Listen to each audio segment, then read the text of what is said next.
dahil blood moon na ngayong March 3. Makita yung aso namin. Kagong mundo. Dan boys. Guys. Papakita ko lang sa inyo ito. Ayan ang necklace ko. It costs $100. So, guys, dahil ngayong March 3, blood moon time, picturean yun, ayan. So, baka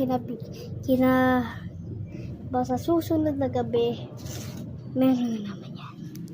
So, check lang natin yung blood moon. Post muna. After. So, guys, welcome back again. So, dito guys. Ang alam ko, pag blood moon ay ang full moon. Pag ang full moon ay blood, kulay red moon, blood moon. So, alam nyo na yun guys.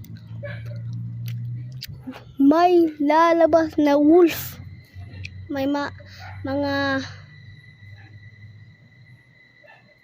pasok tayo guys. Okay.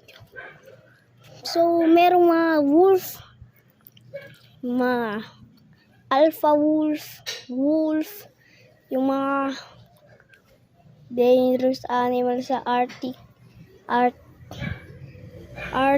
yun, mga wolf dito sa desert. Ayun.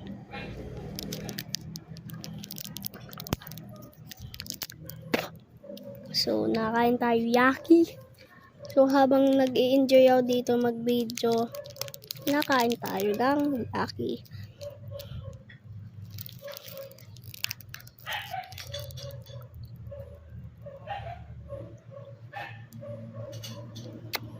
Kung gusto mo mag-comment,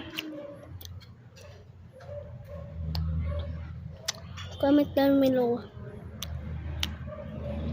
So, isusulat ko na lang pangalan, Blood Moon in March 3.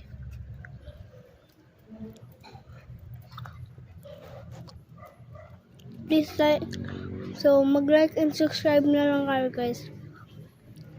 Kulit! Sorry guys, sinawag ko yung aso ko. Saglit lang.